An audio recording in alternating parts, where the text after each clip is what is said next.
Hey everyone, my name is Maskaram, and in this video we are going to talk about how to find an expression for input referred noise for any given analog or RF circuit. So for the purposes of this video, we will first discuss the motivation for finding input referred noise and just discussing the definition of what is input referred noise. And then we will discuss some of the steps to find out an expression for input referred noise. So I have a procedure, and then we will do 3 examples to see how these steps or this procedure how can be implemented to find an expression for input referred noise. Before I dive into the content of this video, I would like to say that this video about input referred noise is very much a continuation of my previous video, which was about output noise. So, in the sense that even the 3 examples that I'm taking over here, um, they will use these are the same 3 examples that I discussed in the last video, and in fact, I'll be using some of the results or some of the expressions that we derived from the previous 3 examples for these 3 examples in this video. So if you haven't watched the output noise video, I would suggest watching it just so that you have a sense, you have the background of what I'm about to discuss in this video. And okay, so let's dive right into it. Some of the motivation for input referred noise. So as we were discussing in the previous video, we were discussing a common source amplifier, and we said the gain is GMRL, and we also derived an expression for the total output noise of a common source amplifier if we consider the thermal noise of this resistor RL, and we consider the thermal drain noise of M1. That's the expression you get for the total noise. And what we saw is in that total noise expression, uh, in that total noise expression, we get this term, which is basically the gain of the common source amplifier. And so the idea is, so what this equation is telling us is if we increase the gain of the amplifier, then we get higher noise. And if we reduce the gain, then we get lower noise. And so the question we have in front of us is it fair to compare output noise of circuits that have different gains? So let's say you're looking at different publications, you're comparing different topologies of circuit, let's say op amps or OTAs, you're looking at different topologies, and all of these topologies are reporting different gain and different noise, and different output noise. Can you compare the output noise that is reported by each one of those publications and say this circuit is better noise-wise and this circuit is worse as far as noise is concerned? And the answer is no, right? Because if you look at this simple example here, let's say I have a circuit, and let's say this is a common source amplifier with a variable resistor to change the gain or to tune the gain of the amplifier, okay? And let's say I'm able to achieve an excellent gain of 100, and that's what I report in my paper over here. And then when it comes time to report the noise, I basically tune down the gain to as low as possible, let's say a buffer, and then I know that I will get a very low noise. And so let's say the output noise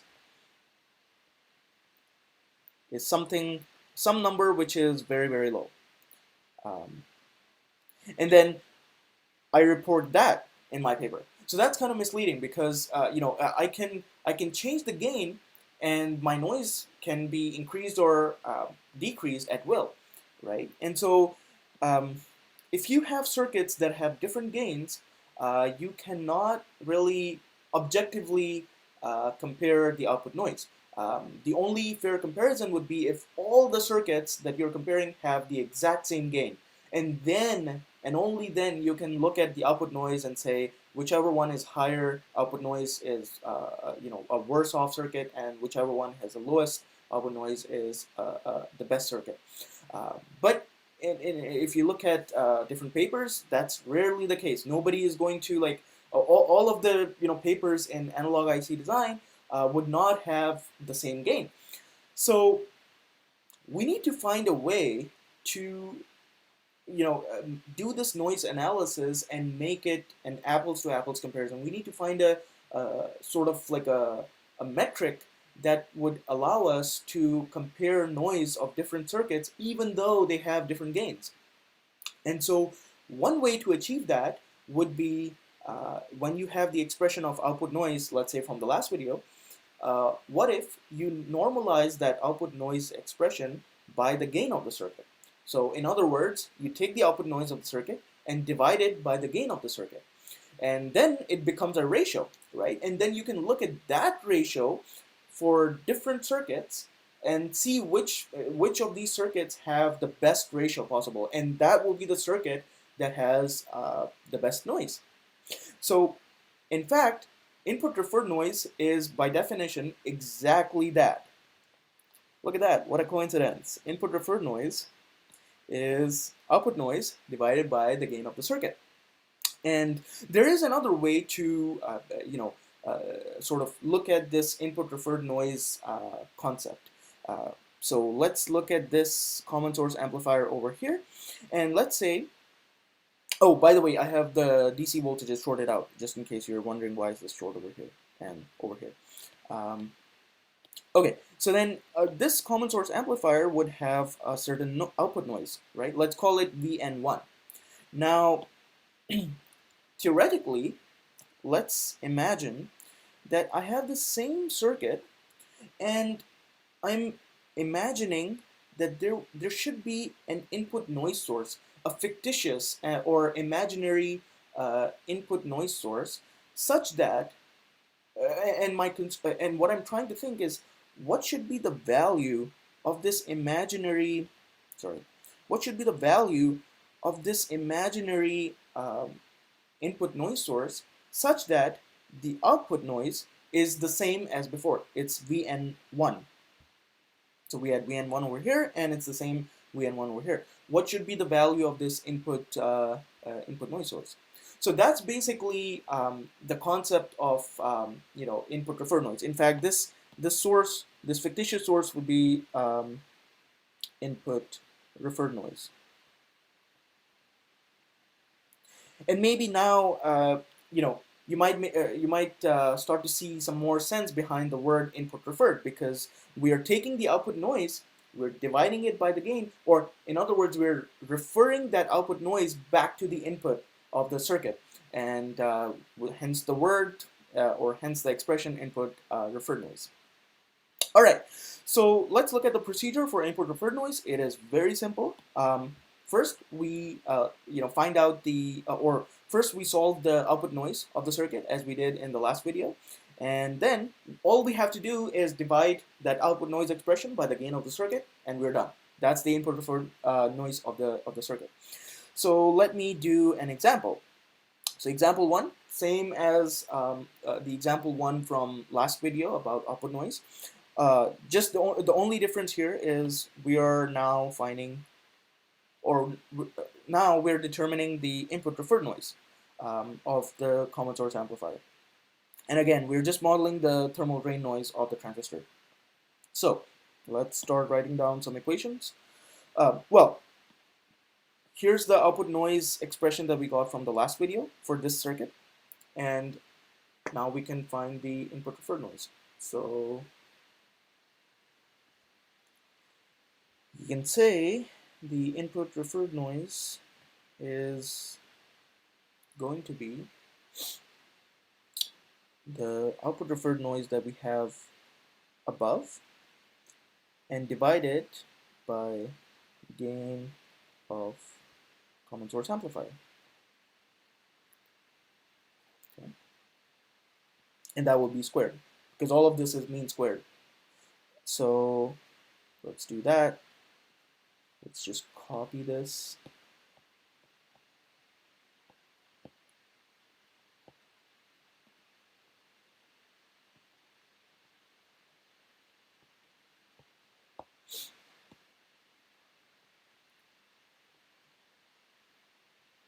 And then the gain of the common source amplifier would be GM1, let's see, yeah, okay, RL parallel with RDS1.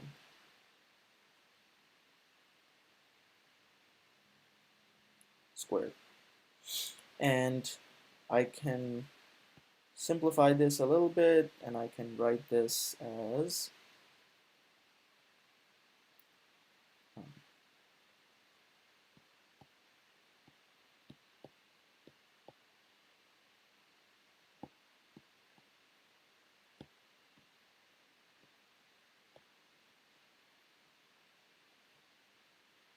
minus GM1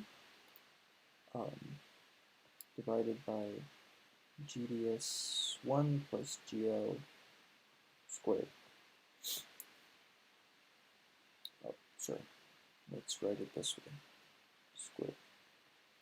Now,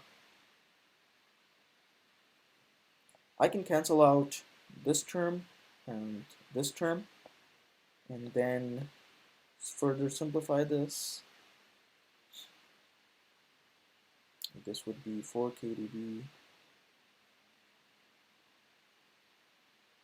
gamma 1 over GM1.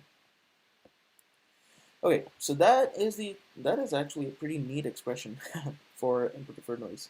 Very concise. So that's input referred noise due to thermal drain noise of M1.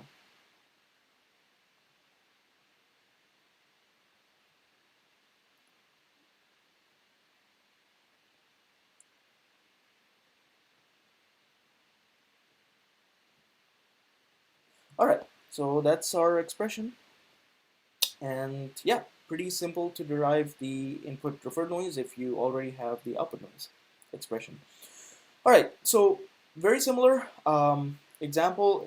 In this example too, we are again finding the input referred noise, but the only difference is now we are modeling the thermal noise. So again, like the derivation is exactly the same. So I have pre-solved it, and you can pause the video and solve it for yourself to feel comfortable with this kind of derivation. And I've shown the work here, the derivation steps, and just after a few steps of algebra, you will basically arrive at this final expression, which is the input referred noise due to the load resistor RL.